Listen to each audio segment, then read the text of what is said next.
Hello বন্ধুরা, কেমন আছো? নিশ্চয়ই ভালো আছো। আমি না ভেবেছিলাম আজকে যে এই টাইমে একটু কফি খেতে খেতে তোমাদের সাথে আড্ডা মারবো, কিন্তু সেটা না একটু গড়বড় হয়ে গেল। আমি অনেক দিন ধরে বসেছিলাম, পেঁয়াজের দামটা কম ছিল না, তো একটা জিনিস খাবো, বড় স্বাদ ছিল মনে। তো পেঁয়াজের দাম 50 টাকা। তো আমি শুনে মোটামুটি স্বাদ পূরণের আশাটা ছেড়েই দিয়েছিলাম। তো এখন আমি শুনলাম আমার প্রতিবেশীর কাছ থেকে যে আমার পাড়ায় যে সবজির ট্রলিটা আছে, সে নাকি 22 টাকা করে পেঁয়াজ দিচ্ছে। তো ওই জন্য তাড়াতাড়ি যাচ্ছি। যদি স্বাদ পূরণ হয়ে যায় তাহলে ভালো। আর আমার মতো তো সবাই শুনেছে, সবাই যাচ্ছে। তবে রমজান মাস তো কি জানি কি বললো, যদিও নিয়েই এসে বলেছে, উল্টোপাল্টা বলবে না। তাই আমি যাচ্ছি, হ্যাঁ, সুযোগ যেন হাতছাড়া না হয়ে যায়। সবাই তো এই জন্যই যাবে। তারপরে যদি যাকে নেগেটিভ কথা কিছু বলবো না, আমি আপাতত যাই, গিয়ে পেঁয়াজটা নিয়ে আসি, তারপরে করবো স্বাদ পূরণ। সঙ্গে হুম তোমরা থাকবে। আজকে কিচেনে থাকবে আমি, পেঁয়াজ আর তোমরা। চলো তাহলে আসি তাড়াতাড়ি করে পেঁয়াজ দিয়ে। চললাম পেঁয়াজ অভিযানে। যে পেঁয়াজ কুচি, পেঁয়াজ বাটা, পোস্ত বাটা, চিংড়ি মাছ, এটা ঐচ্ছিক, কেউ দিতেও পারো নাও দিতে পারো, কাঁচা লঙ্কা, নুন, আর লাগছে তেল। আসি মূল পর্বে। তোমরা ননস্টিক যখন নেবে না, ননস্টিক কড়াই গরম করে কখনো তেল ঢালবে না, গরম হওয়ার আগেই তেলটা ঢেলে দেবে। এই রান্নাটায় না তোমরা যদি তেলটা একটু বেশি লাগবে, মুক্ত হস্তে দান না করলেও কার্পণ্য করো না। আচ্ছা, এবার আসি ছোট ছোট টিপসের সাথে গল্পে। আমার যখন হোম ডেলিভারি ছিল তখন পেঁয়াজ পোস্তটা করা কীরকম করা, আমি মানে আমার বাবা মা সেই হিসেবে জন্মসূত্রে তো একদম বাংলাদেশি, এবং আমার বাপের বাড়িতে পোস্ত ঢুকতোই না প্রায়। তো আমরা এখন তো অনেক বেশি কী বলবো, লজিক নিয়ে, যুক্তি নিয়ে চলি। তখন ছিল যে পোস্ত তো ঘটিরা খায়, আর কচু বাঙালরা খায়। তো এরকম একটা কনসেপ্ট চলতো, ঠিক আছে। তো পোস্ত যেহেতু ঢুকতো না, সেহেতু পোস্ত সম্বন্ধে খুব একটা ওয়াকিবহাল আমি ছিলাম না। তো যখন কিন্তু আমার অনেক বন্ধুদের বাড়িতে খুব ভালো পোস্ত হতো, তো আমি পোস্ত প্রেমী ছিলাম। আমার একজন কাস্টমার ছিলেন, তিনি এখন আমার আত্মীয় হয়ে গেছেন বটে। আচ্ছা, এবার আমি না প্রথমে পেঁয়াজ কুচিটা দিয়ে দিলাম।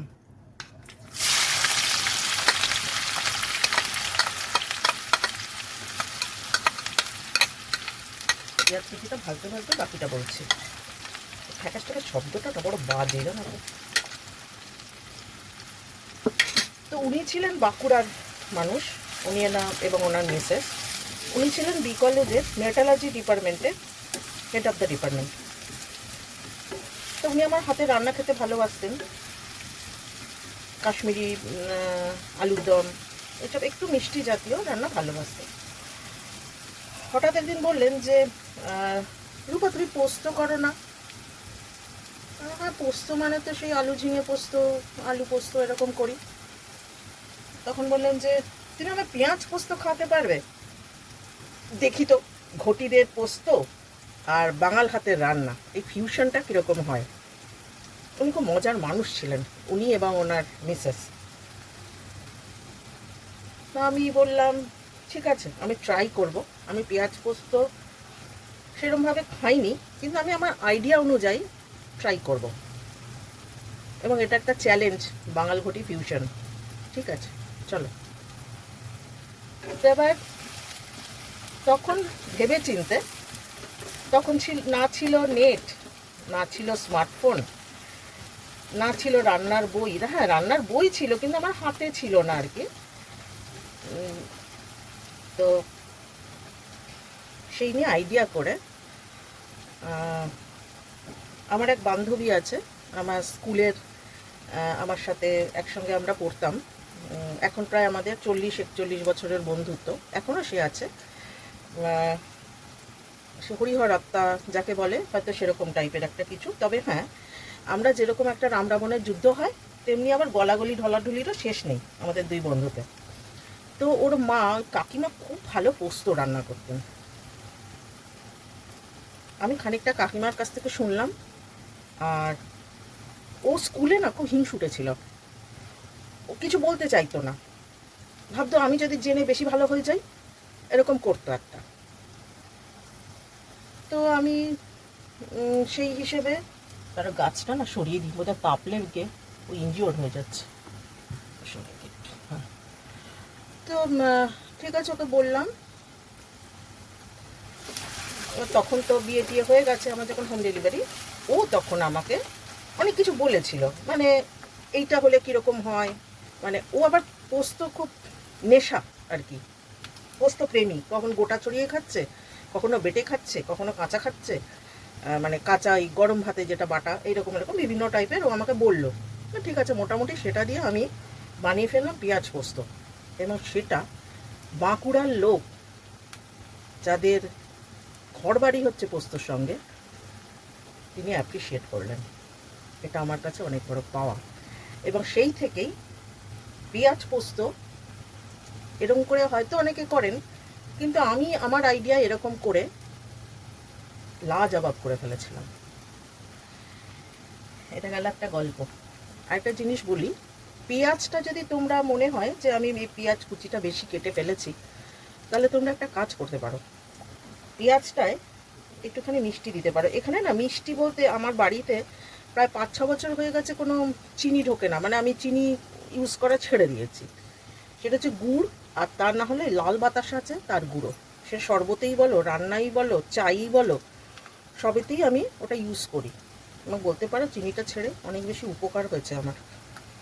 তো এইটার মধ্যে আমি বাতাসা গুঁড়ো, মানে ওটা আমি অপশনাল বলে দিলাম না, মানে আমি ইনগ্রেডিয়েন্টসে বলিনি, তোমাদের দেখিয়ে দিচ্ছি। এই হচ্ছে সেই বাতাসা এবং বাতাসা গুঁড়ো, এটা আমি একটু ছড়িয়ে দিচ্ছি, তাতে কি হবে, একটু ক্রিস্পি হবে। আচ্ছা, এবার একটু মিষ্টি মিষ্টিও ভাব হবে, আর তাড়াতাড়ি লালচে রঙটা এসে যাবে। এটা না নুন দেবেন এক্ষুনি, নুন দিলে জল কেটে যাবে এবং পেঁয়াজটা একটু নেতিয়ে যাবে। যদি তোমাদের মনে হয় যে পেঁয়াজটা বেশি কাটা হয়ে গেছে এবং পেঁয়াজ তো রেখে দিলে কিরকম একটা স্যাঁতস্যাঁতে হয়ে যায়, তোমরা এটা ভেজে রেখে দেবে এবং এটার মধ্যে একটু কর্নফ্লাওয়ার জাস্ট ছড়িয়ে দেবে, গুঁড়ো। তাতে কি হবে, খুব ক্রিস্পি হবে এবং যেটা বলে বেরেস্তা, সেই বেরেস্তা তোমার হয়ে যাবে। সেটা তুমি কৌটো করে স্টোর করেও রাখতে পারো। এইটা ছিল একটা টিপস, যে তোমার লাগলে তো লাগলো, আর যদি মনে হয় যে না অনেকটা বেশি হয়ে গেছে, আবার এটা দিয়ে কি করব, এটা ভেজে রেখে দিয়ে একটা ল্যাপটপ করবে, তো সেইটা তোমরা করে নিতে পারো। এটা ভাজা হতে থাক। আজকে পোস্তটা, মানে এইটা না, তেল আর পোস্তটা একটু যদি হাত খুলে মন ভরে দিতে পারো, তাহলে অসাধারণ খেতে হয়। আর পোস্তটা না বাটতে গিয়ে আমি 2 চামচ সরিয়ে রাখলাম, কেন জানো তো, গরম ভাতের সাথে কাঁচা পোস্ত, কাঁচা লঙ্কা, একটু সর্ষের তেল, বাহ বাহ বাহ, ক্যা বাত হ্যায়। আমার মনে হয়, আমার অভিজ্ঞতায়, তারাই খুব ভালো রান্না করতে পারে যারা খুব খাদ্যরসিক, যারা টেস্ট বোঝে, যারা শুধু পেট ভরানোর জন্য খায় না, খাবারটা না খেলে মরে যাব বা বেঁচে আছি বলে খায়, তাদের খাওয়ানোটা খুব দুঃখজনক। কারণ তারা তো শুধু খাবারটা খাবে বলে খায়, খাবারটা তো র্যালিশ করে না। তো পরিশ্রম দিয়ে সে যদি র্যালিশ না করলো, তাহলে আমার মনে হয় শেফ হোক, কুক হোক, তার কিছু একটা পাওনা রয়ে গেল। সুতরাং তারাই মর্মটা বোঝে যারা নিজে খেতে খুব ভালোবাসে এবং যারা নিজে র্যালিশ করে খায়, যারা খাবারের স্বপ্ন দেখে মশগুল হয়ে যায়, স্বপ্ন দেখতে দেখতে খায়, খেতে খেতে স্বপ্ন দেখে। খাবারটা রান্নাটা তাদের জন্য, এবং টেস্টের ভ্যারিয়েশন, টেস্ট কম বেশি বা ফিউশন, এইগুলো তাদের থেকে আসে। যারা রান্না করে তাদের তো এটাও দরকার হয় যে যে টেস্ট করছে তারও তো কিছু আইডিয়া যদি শেয়ার হয় তার সেটা বড় পাওয়া।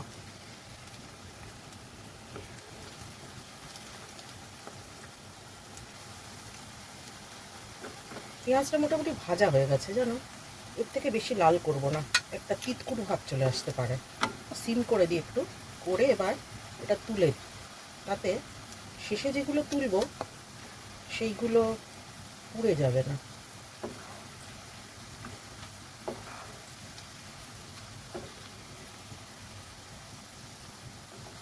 তোমরা একটু কড়াও করতে পারো, যারা শেষে বেরেস্তার মতো ছড়াবে সেটাও করতে পারো।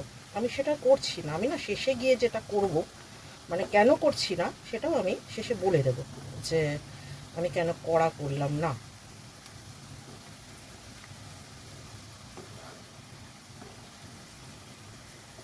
আমি কাঠ বাঙালির মেয়ে, কিন্তু পোস্ত খেতে বড় ভালোবাসি।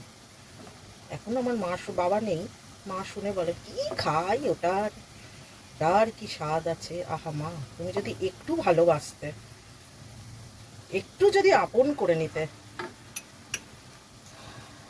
আচ্ছা, এবার চিংড়ি মাছ আছে না, এটা আমি ভেজে নিচ্ছি। এটা অপশনাল, তোমরা দিতেও পারো নাও দিতে পারো। আমার কাছে ছিল বলে দিয়ে দিলাম, না থাকলে আমি মোটেই কসরত করতাম না। একটু বাড়িয়ে নিই। চিংড়ি মাছগুলো একটু রং ধরে এলে তোমরা এই চিংড়ি মাছটা একটু আধবাটা করেও দিতে পারো, তাতেও খুব ভালো হয়। আমি দিয়ে দিচ্ছি কয়েকটা কাঁচা লঙ্কা ফোড়ন। আচ্ছা, এর মধ্যে একটু কাঁচা ভাবটা যাক এবং চিংড়ি মাছগুলোর একটু রং ধরুক। আমি এটাতে একদমই হলুদ দেবো না, হ্যাঁ, আমি যার জন্য মাছটা না নুন দিয়েছিলাম কিন্তু হলুদ দিইনি। বা একটু ভিনিগার জলও চুবিয়ে রাখতে পারো, নুন বা ভিনিগার মাখিয়ে তারপরে আবার একটু ধুয়ে নিও, তাহলে এই টক ভাবটা চলে যাবে। হয়ে গেল। এবার আমি দেব পেঁয়াজ বাটাটা। এর মধ্যে আমি একটা কথা বলি, আগের যে ভিডিওটা পোস্ট করেছিলাম, আমি তো সবাইকে বলি তোমাদের যদি কিছু সাজেশন থাকে বলো, তোমাদের যদি কিছু সুখ্যাতি সঙ্গে যদি কিছু সাজেশন থাকে, কিছু আমার ভুল হয়েছে সেগুলো অবশ্যই বলো। তো তাতে আমার এক বন্ধু বলেছে, মানে বান্ধবী বলেছিলেন যে তুমি প্রত্যেকটা আইটেমে যদি চামচগুলো আলাদা আলাদা করে নাও তাহলে মনে হয় ভালো হয়। তো আমি শুনে দেখলাম যে হ্যাঁ সত্যি, একটু দেখার। দ্বিতীয়ত ও যে সেন্সে বলেছে সেটা আমি বুঝেছি। তো বন্ধু আমার, আজকে কিন্তু তোমার ওই কথাটার পরিপ্রেক্ষিতেই আমি সব কিছু আলাদা আলাদা চামচ নিয়েছি। আজকে নিশ্চয়ই তুমি দেখছো। থ্যাংক ইউ তোমার সাজেশনের জন্য। একটু নুন দিয়ে দিলাম, তাড়াতাড়ি গলবে।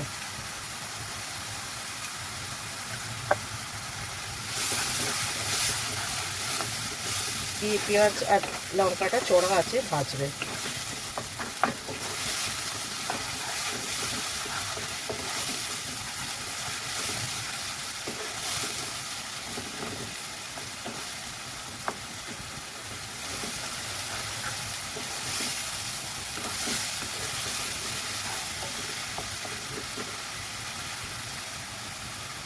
পোস্ত দেখলে আমার কিরম একটা পাগল পাগল স্বার্থপর কিরম কিরম একটা হয়ে যায়। মানে পোস্তর প্যাকেটটা হাতে নিয়ে সেটা খাবো না মাথায় মাখবো না কী করবো, বালিশের তলায় রেখে শোবো, মানে ভালোবাসাটা আমার আনলিমিটেড হয়ে যায়। এই জন্য পোস্ত আমি বড় ভালোবাসি। আর হ্যাঁ, সব কিছু আমার কাছে যেরমভাবে পোস্ত এসছে আর কি, মানে রান্না বা যেরমভাবে পোস্ত আমি খেয়েছি, টেস্ট পেয়েছি, উপভোগ করেছি, সেইটা আসলে ভালো ছিল। ওই কাকিমা ভীষণ ভালো পোস্ত রান্না করতেন, ভীষণ ভালো পরোটা করতেন, জানো তো। আর আমার ওই বন্ধুটি পরোটা আর পোস্ত টিফিন নিয়ে যেত। আর প্রায় প্রত্যেক দিন আমি চুরি করে ওটি খেয়ে নিতাম। এবার বন্ধু তো টিফিনে কি খাবে, সে মায়া করে আবার নিজের টিফিনটিও রেখে দিতাম। আর সে তো পরোটা পোস্ত প্রেমী, আমি সেটা পরে বুঝেছিলাম, কারণ কাকিমার পরে সে তার নিজের মেয়ের থেকে আমাকে বোধহয় বেশি ভালোবেসে ডেকে ডেকে খাওয়াতেন। পরে আমি বুঝেছিলাম যে কেন অত রেগে যেত। পোস্ত আর পরোটা, আহা হা, সে পরোটা আমি অনেক চেষ্টা করেছি, আমি করতে পারিনি। কাকিমা নেই তো, আমি সেরকম হলে কাকিমা থাকলে আমি তাকে দিয়ে একটা ভিডিও করাতাম পরোটার, যে কী এমন থাকে একদম ধবধবে সাদা পরোটা হয় আর কি অদ্ভুত টাইপের টেস্ট। আর আমার বন্ধুটি পারে না, ঢেঁড়স, তাকে বলবে যে হ্যাঁ আমার মা না খুব ভালো করতো, আমি না ওটা পারি না। কি বলবো বলো। দেখো পেঁয়াজটা কিন্তু কাঁচা ভাবটা চলে গেছে, তেল ছাড়তে শুরু করে দিয়েছে। এবার পোস্তটা দিয়ে দিই।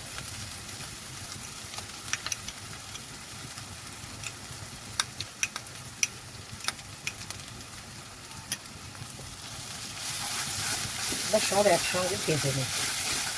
আমি পোস্তর মধ্যে না একটা কাঁচা লঙ্কা বেটে দিয়েছিলাম, তাতে কি ঝালটা ভীষণ সুন্দরভাবে স্প্রেড করে।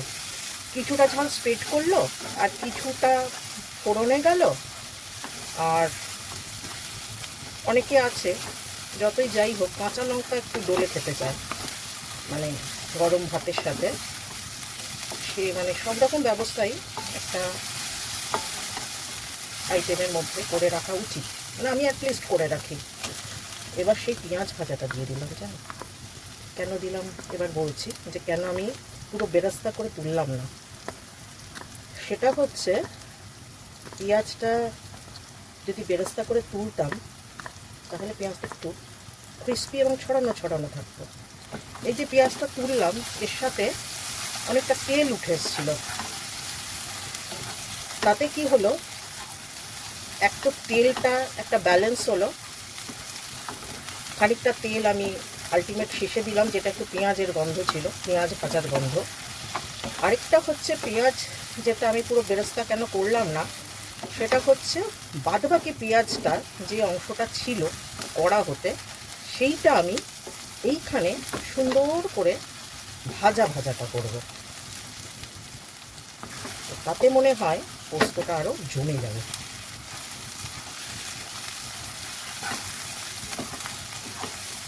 এরকম করে পোস্ত করো বলো? এ বাবা পড়ে যাচ্ছে না, পোস্ত তুমি করো না, বড় ব্যথা লাগবে মনে আমার।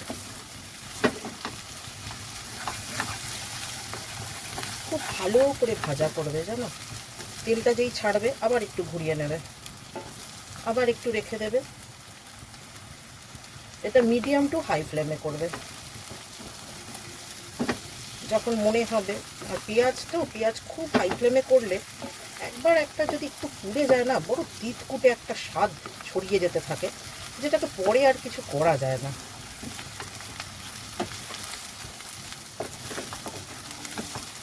আচ্ছা, তখন তো পেঁয়াজটা গলার জন্য আমি নুন দিয়েছিলাম। এবার যতটুকুনি দরকার, বাকি যদি থাকে দরকার, মানে দেওয়ার যদি দরকার হয়, তাহলে আমি একটু দেবো।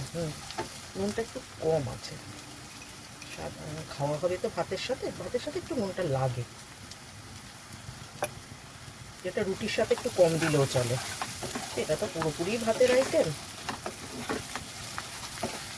আমি যেরকম ছোট ছোট চিংড়ি মাছ দিয়েছি, তোমরা চিংড়ি মাছ বেটে ঝুড়ি করেও এরকম মানে কড়া করে ভেজে ভালো করে ঝুড়ো ঝুড়ো করে ছড়িয়ে দিতে পারো। ঝুড়ি দেখাতে গিয়ে খুন্তিটাই হাত ছাড়া হয়ে যাচ্ছিল। আসলে প্রচণ্ড উত্তেজিত আমি, সামনে পোস্ত তো। মোটামুটি হয়ে গেছে জানো।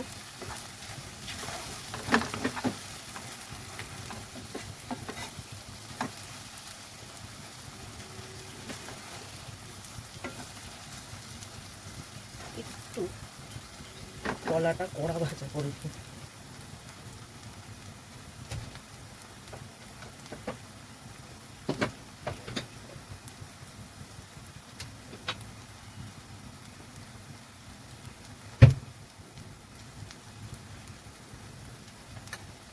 তোমরা আগের দিন দেখলে আমি এই বাটিগুলোই ইনগ্রিডিয়েন্টসগুলো রেখেছিলাম।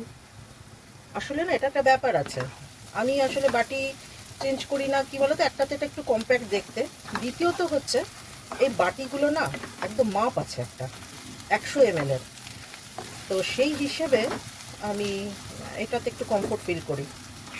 একটা একরকম দেখতে, একই মেজারমেন্ট। আচ্ছা হয়ে গেছে জানো, ভেরি গুড। আহা হা আহা হা আহা, সামনে একটা কাঁসার থালা, গরম ধোয়া তোলা ভাত কমিয়ে দিই, আর পেঁয়াজ পোস্ত। এবার ফিনিশিং টাচ, একটুখানি কাঁচা পোস্ত রেখে দিয়েছিলাম না, এটা এই জন্য রেখেছিলাম। তোমরা কিন্তু ভেবো না যে আমি ওটা আমার কোনো একটা সুবিধার্থে বা লোভনীয় বলে আমি কিন্তু স্বার্থ ত্যাগ করে মুক্ত হস্তে এটা করলাম। আচ্ছা এটা এবার মিলিয়ে দিই, তাতে কি হবে, শেষে একটু কাঁচা পোস্ত বন্ধ থেকে যাবে, আর যখন ভাতটা মাখবে না তখন অসাধারণ লাগে। আর দিলাম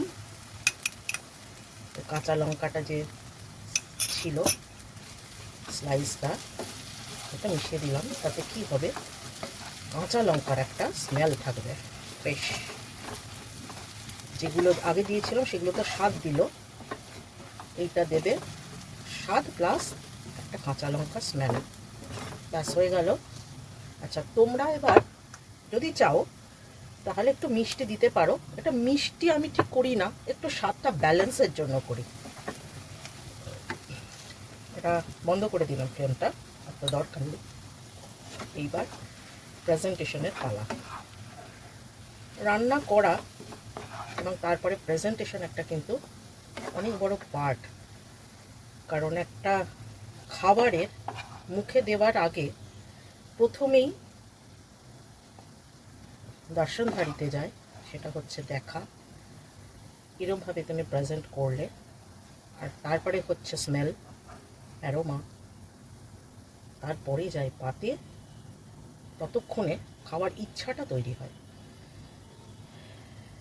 সব কিছু চোখে দেখা যতটা আমাদের কনসিয়াস মাইন্ডে যতটা থাকে, আমাদের 90%-এর ওপরে থাকে সাবকনসিয়াস মাইন্ড, তো সেটাকে অবজ্ঞা করলে মোটেই চলে না।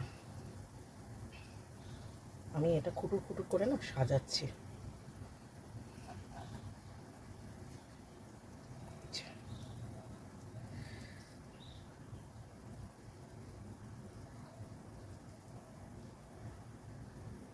ভালোই হয়েছে বলো?